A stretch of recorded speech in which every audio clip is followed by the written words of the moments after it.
Здравейте!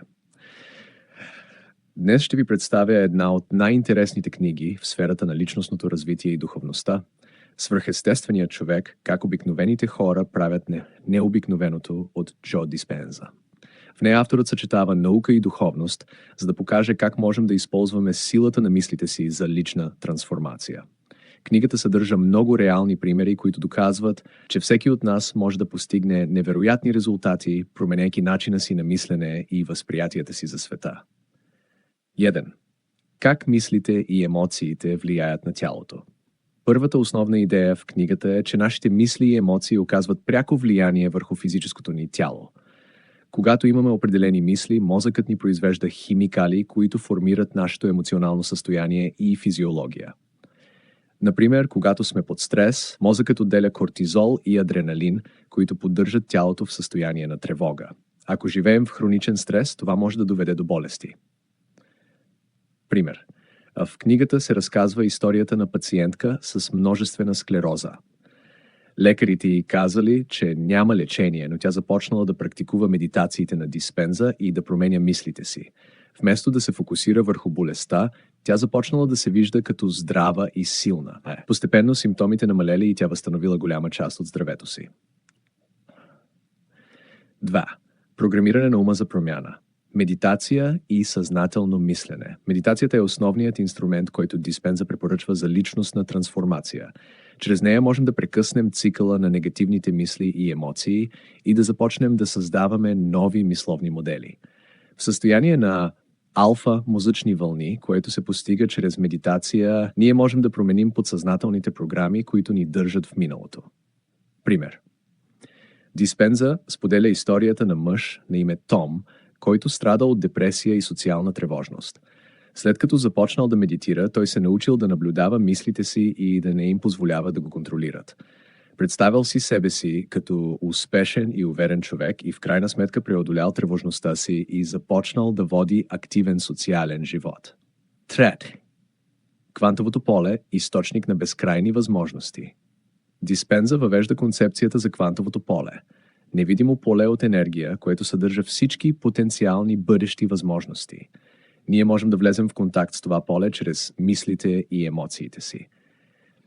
Когато мислим за нещо, което искаме и го свързваме с положителни емоции, започваме да привличаме тези възможности в живота си. Пример. Един бизнесмен преживял финансов крах, изгубил почти всичко и бил емоционално изтощен. След като започнал медитациите на Диспенза и фокусирал вниманието си върху чувството, че вече е възстановил бизнеса си, животът му се променил. След няколко месеца той получил нови бизнес възможности и възстановил финансовото си състояние. 4. Силата на сърцето. Енергийното поле на емоциите. Сърцето играе важна роля в създаването на нова реалност. Според Диспенза, сърцето излъчва по-силно електромагнитно поле от мозъка. Когато мислите и емоциите ни са синхронизирани, ние излъчваме хармонична енергия, която резонира с квантовото поле и привлича положителни промени. Пример. Диспенза разказва за жена с рак на гърдата, която практикувала медитации, фокусирани върху любов и благодарност. След време не само емоционалното й състояние се подобрило, но и медицинските изследвания показали значително подобрение. 5. Промяна на идентичността.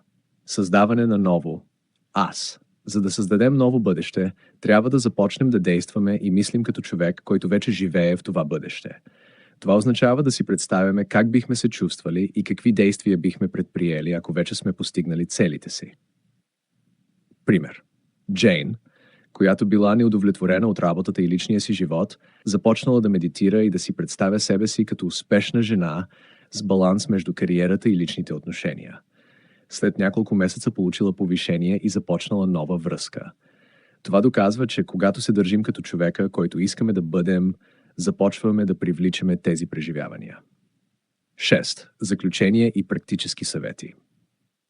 В заключение, Свръхестественият човек на Джо Диспенза ни показва, че всеки от нас може да постигне невероятни резултати, като осъзнае силата на мислите и емоциите си. Чрез медитация, фокусирано внимание и положителни емоции можем да създадем ново бъдеще и да привлечем желаните преживявания. Примерите в книгата показват, че промяната е възможна за всеки, Ако искате да промените живота си, започнете да мислите като човек, който вече живее в бъдещето, което желаете. Опитайте техниките на Диспенза, медитирайте, визуализирайте и се фокусирайте върху положителните емоции.